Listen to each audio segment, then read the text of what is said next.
21세기 후반 인류는 존망의 위기에 놓였습니다. 여러한 위기로 인류가 우주 개발을 시작한 지 약 한 세기, 새로운 위협과 마주하게 되죠. 성수, 우주에 존재하는 거대한 미지의 생물입니다. 그리고 이 우주 쾌척을 지키는 전사들은 많은 사람들에게 있어서 아이기스 기갑, 성수에 대항하기 위해 만들어진 인류의 병기. 불과 10살의 나이로 64초 만에 보스를 격파한 이 소년, 레오니아스 타일러, VR 아이기스 선수권에서 우승합니다. 그리고 그의 아버지인 류 타일러. 이 게임은 군용 시뮬레이터와 같은 것이어서 진짜 기갑 파일럿이 될지도 모른다는 타일러. 인간은 태어났을 때부터 평등하지 않습니다. 넘칠 정도의 재능을 가진 자가 있으면 하늘로부터 아무것도 받지 못한 자도 있죠. 이후 인터뷰를 진행하는 레오. 자신은 진짜 영웅이 되고 싶다고 말하죠. 게임이 아닌 진짜 기갑 파일럿이 말이죠. 우주 개척단을 성수로부터 지키는 인류의 영웅. 레오라면 그 기관으로부터 스카우트가 있을 거라고 합니다. 레오에게 꿈의 계기를 물어보는 기자들. 자신의 아버지는 아이기스를 만든다고 하죠. 아버지가 만든 아이기스에 타서 훌륭한 영웅이 되고 싶다고 합니다. 너무 기쁘다는 타일러. 과거의 타일러 또한 파일럿 영웅들을 보며 언젠가 타고 싶다고 생각했었죠. 그렇게 레오와 함께 집으로 돌아가는 타일러. 레오에게 오늘 사용했던 기체 피규어를 사준다고 하죠. 그렇게 가게로 갔지만 잔고 부족이 뜹니다.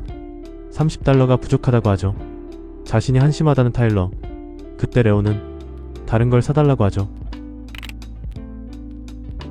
집으로 돌아온 두 사람. 정말 양산기로 괜찮냐고 하죠. 지라브는 아빠가 만드는 기체라며 좋다고 합니다. 피규어를 확인하는 타일러. 이곳은 대기업 아이기스 메이커의 하청 공장. 아이기스는 전기와 생체 에너지가 필요하죠. 타일러는 메이커의 디자이너 같은 대단한 사람이 아니라 말단 기업의 작업원이죠. 레오의 영상을 보며 좋아하는 타일러. 그런 타일러를 보며 우수한 아들에게 기생한 범인이라는 주변 사람들. 자신에게 질투하고 있다는 타일러.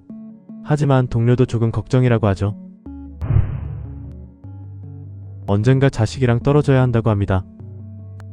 그때 타일러에게 정부 사람에게 연락이 왔다고 하죠. 빨리 집에 가고 싶은 타일러. 영웅기관에 도착합니다. 타일러는 카토란 사람에게 불려왔다고 하죠. 그리고 영웅기관에 카토가 찾아옵니다. 영웅기관, 실력 있는 파일럿을 군으로 보낸 영웅들의 등용문입니다. 정부에서 자신에게 무슨 용무인지 물어보죠. 레오를 스카우트하려고 온 거냐고 묻는 타일러. 용건이 있는 건 아들이 아니라고 합니다. 타일러를 기갑에 타는 병사로 불렀습니다. 신체 능력 지능은 평균치지만 건강 데이터상 척성이 있다고 하죠. 기관은 군인 민간을 가리지 않고 영웅을 배출한다고 합니다. 대부분 군인들이 활약하지만 5% 정도는 민간인이죠. 누구나 영웅이 될 수 있는 시대. 오늘 바로 적성 테스트를 하자는 카토. 하지만 어린 아들인 레오가 있어 우주에 가는 건 힘들다고 하죠. 급료도 좋고 민간인은 위험도가 낮은 곳으로 간다고 합니다. 하지만 오늘은 거절한다는 타일러. 카토는 타일러에게 우주로 나가면 그날 저녁 집에 돌아온 타일러는 레오를 찾습니다.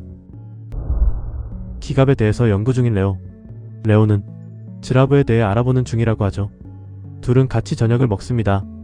뉴스에서 탐사 개척단이 성수를 조우해 기동소대가 격퇴했다고 하죠. 그 뉴스를 보던 레오는 쓰레기통에서 서류를 발견하죠. 엄청 대단하다고 말하는 레오. 하지만 고민하는 타일러에게 기갑 파일럿이 되고 싶다고 생각한 적 없냐고 물어보는 레오. 테스트만이라도 받아보면 어떠냐는 레오. 레오에게 사과하는 타일러. 애한테 화를 낸 자신을 한심하다고 하죠. 자신을 신경 써주는 아들에게 자신이 어울리는 아빠인가 생각하죠. 타일러의 아내는 타일러에게 레오에게 좋은 아빠가 될 수 있다고 말해줬습니다. 레오를 위해 살아가는 타일러. 재능이 피어나도록 도와주는 것. 자신의 인생은 행복하다고 합니다. 부모로서의 이상의 행복은 잠에서 깬 타일러. 생각을 하고선 영웅기관 카토에게 테스트를 볼 수 있냐고 물어보죠. 모의전을 진행하는 타일러. 기갑에 탑승하죠. 기갑의 운전은 본인의 몸을 움직이듯이 하는 것이죠. 그렇게 타일러의 테스트가 시작되죠.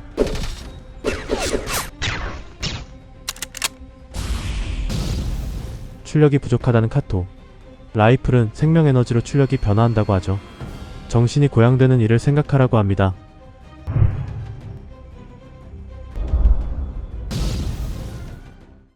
집으로 돌아온 타일러는 1년만 기다려달라고 하죠. 시험에 붙었다고 합니다. 그렇게 우주로 떠나는 날, 아버지에게 미래에 경쟁하자고 하는 레오. 그렇게 우주로 향하는 타일러. 민간 병사로 입대했습니다. 신입대원들에게 이것이 사용하게 될 아이기스라고 하죠. 이 지라브를 본 타일러는 자신과 연이 있다고 하죠. 이건 한 평범했던 남자가 영웅이 되는 이야기입니다. 그렇게 2달 뒤, 임무를 수행 중인 타일러.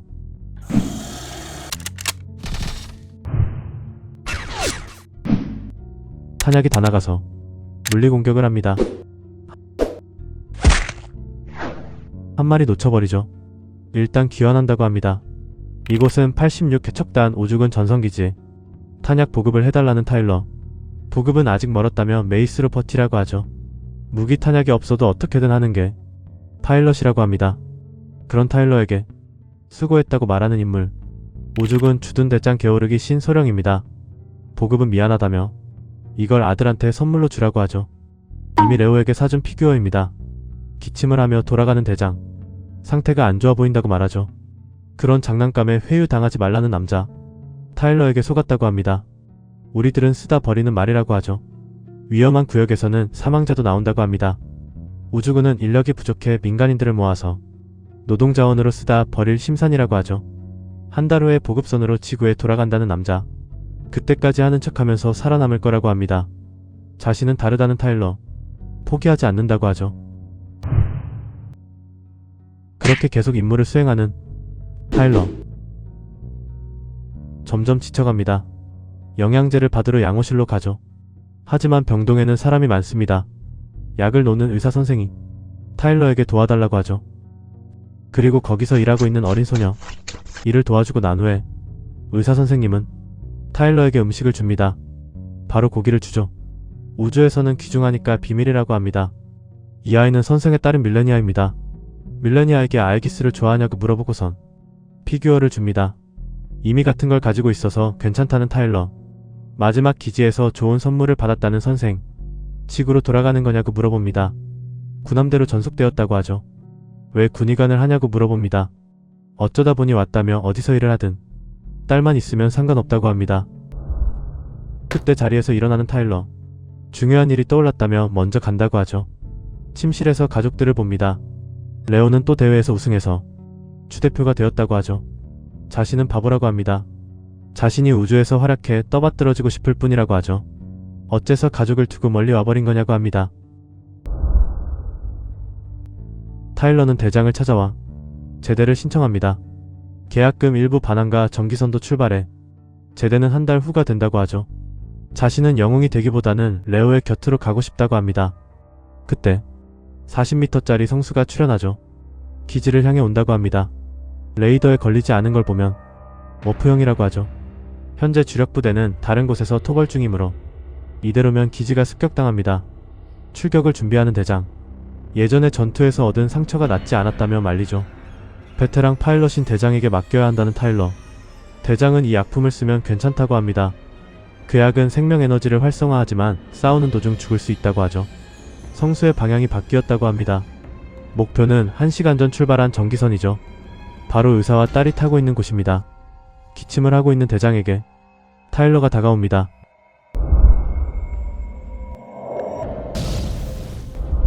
덜덜 떨고 있는 전기선 안 사람들. 시간에 맞춰 타일러가 도착합니다. 어떻게든 늦지 않았다고 하죠. 하지만 너무 강한 성수.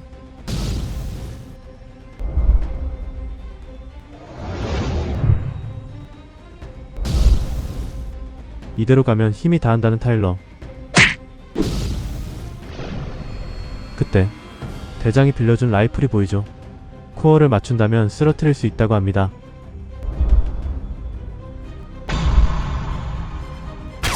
빗나가서 도망치는 성수. 그리고 약의 부작용이 찾아오죠. 그때 아이기스가 보입니다. 바로 대장님이죠. 성수는 놓쳤지만 전기선은 무사하다고 합니다. 자신을 구하러 와서 감격한 타일러. 대장은 책무를 다하러 왔다고 하죠. 타일러는 임무에서 영웅이 된다. 처음부터 위에서 정한 거라고 하죠. 다수의 민간인을 성수로부터 구하고 전사했다. 라는 시나리오라고 합니다. 아들도 분명 자랑스럽게 여길 거라고 하죠. 그리고 지구에 있는 레오는 아버지가 임무 중에 순직 사실을 듣죠. 타일러는 담당국의 심사를 거쳐 영웅 인정을 받을 거라고 합니다. 소식 전달 이후 시험 때 라이프를 조작해 마음이 들게 한 보람이 있다고 합니다. 타일러도 바라던 일이라고 말이죠. 이건 한 사람의 평범했던 남자가 영웅이 되는 이야기입니다. 그 뒤 8년 후 영웅기관의 면접을 보러 온 한 남자. 수험번호 87번 레오니아스 타일러. 아버지를 끌고 간 정부를 원망하냐고 물어보죠. 지금은 원망하지 않지만 면접에서 떨어지면 원망할지도 모른다고 합니다. 합격해서 우주군 사관학교에 가면 아버지처럼 인류에 공헌한다고 합니다. 그렇게 합격 통보를 받고 영웅기관으로 향하는 레오. 8년 전 레오는 아버지를 잃고 슬퍼합니다. 그때 한 남자가 찾아오죠. 자신은 아버지의 동료이자 친구였다고 합니다. 아버지처럼 아이기스의 파일럿이 되고 싶냐고 물어보는 남자. 아버지랑 약속했다고 합니다. 어느 쪽이 성수를 잔뜩 해치울지 경쟁하자고 말이죠. 자신이 아이기스 타는 법을 알려준다는 남자. 올해는 풍작이라는 영웅기관. 명문군의 자식부터 장래가 유망한 젊은이가 많이 합격했다고 하죠. 그중 주목할 후보생은 레오니다스 타일러입니다. 학력 성적도 톱클래스이고 실기 테스트도 놀랄만한 내용이었죠. 수험생 전원 동일한 구모델로 제한시간 절반 이하로 전목표를 격파했습니다. 과거 천재소년의 엄청난 재능이라고 합니다. 면접 태도도 훌륭하고 아버지도 1등 영웅이라고 하죠. 국장이 된 신대령. 레오는 자신이 아끼는 아이라고 합니다. 레오는 8년 동안 필사적으로 힘내서 겨우 입구에 들어섰다고 합니다. 국장에게는 못 미치지만 아이기스 조종에 자신 있다고 하죠. 톱클래스의 부대를 갈 수 있도록 수석으로 졸업하고 정말로 영웅이 된다고 합니다. 동료들도 제대로 있다고 하죠. 여러가지 정보를 가르쳐준 사람이 있다고 하는 레오. 아빠가 사실은 정부의 인간에게 살해당했다는 정보를 말이죠. 누가 뭘 위해서 죽였는지 확실하진 않지만 자신은 영웅이 되어서 조직 내부에 숨어들어가 증거를 잡아. 여기까지가 영웅기관의 3화 내용입니다. 영웅기관은 모종의 사건으로 죽은 아버지의 진실을 파헤치기 위한 내용입니다. 기본적인 베이스는 히로아카와 비슷한 영웅이 되기 위한 기관으로 주인공이 들어가게 되는 내용입니다. 소년점프 플러스의 연재 중인 작품으로 1호일에서 좋은 순위를 기록하고 있는 작품이죠. 국내 정발은 아직 안 된 작품으로 정발이 된다면 한번 보시는 걸 추천드립니다.